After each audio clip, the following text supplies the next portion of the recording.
Hi. இன்னைக்கு நம்மளோட ஃபேமிலில இருக்கவங்க யாருக்கெல்லாம் விஷ் பண்ண சொல்லியிருக்காங்கன்னு வாங்க பார்க்கலாம். ஃபர்ஸ்ட் அனு அப்படின்றவங்க தர்மபுரியில இருந்து அவங்களோட பொண்ணுக்கு இன்னைக்கு 7th பர்த்டேன்னு சொல்லி விஷ் பண்ண சொல்லியிருக்காங்க. ஹாப்பி பர்த்டேமா, நீங்க எப்பவுமே ரொம்ப ஹாப்பியா இருக்கணும். அடுத்தது ஷரண்யா அப்படின்றவங்க அவங்களோட அப்பாவுக்கு இன்னைக்கு பர்த்டேன்னு சொல்லி விஷ் பண்ண சொல்லியிருக்காங்க. ஹாப்பி பர்த்டேப்பா, நீங்களும் எப்பவுமே ரொம்ப ஹாப்பியா இருக்கணும். அடுத்தது ராஜ்குமார் அப்படின்ற ஐடியில இருந்து என்னோட அக்காவுக்கு பர்த்டே சொல்லி விஷ் பண்ணுங்கன்னு சொல்லியிருக்காங்க. ஹாப்பி பர்த்டே சிஸ்டர், நீங்களும் எப்பவுமே ரொம்ப ஹாப்பியா இருக்கணும். இவங்க யாருமே அவங்களோட பேர் என்ன, பர்த்டேக்கு யாரோட பேர் அப்படின்றத மென்ஷன் பண்ணல. சங்கீதாவுக்கு பர்த்டே என்னோட நாத்தனார் பொண்ணுக்கு விஷ் பண்ணுங்க அப்படின்னு பிரியான்றவங்க விஷ் பண்ண சொல்லியிருக்காங்க.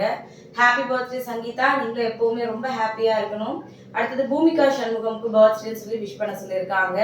ஹாப்பி பர்த்டே பூமிகா சண்முகம், நீங்களும் எப்பவுமே ரொம்ப ஹாப்பியா இருக்கணும். இன்னைக்கு யாரெல்லாம் பர்த்டே வெட்டிங் டே செலிப்ரேட் பண்றீங்களோ எல்லாருமே ரொம்ப ஹாப்பியா இருக்கணும் அப்படின்னு சொல்லிட்டு எல்லாருக்காகவும் ப்ரே பண்ணிக்கலாம். வாழ்த்துக்கள் பதிவுல யாருக்காவது விஷ் பண்ணணும்னு நினைச்சீங்கன்னா யாருக்கு விஷ் பண்ண போறீங்களோ மறக்காம அவங்களோட பேரையும் உங்களோட பேரையும் கமெண்ட்ல சொல்லுங்க. மறுபடியும் நாளைக்கு பார்க்கலாம். தேங்க்யூ.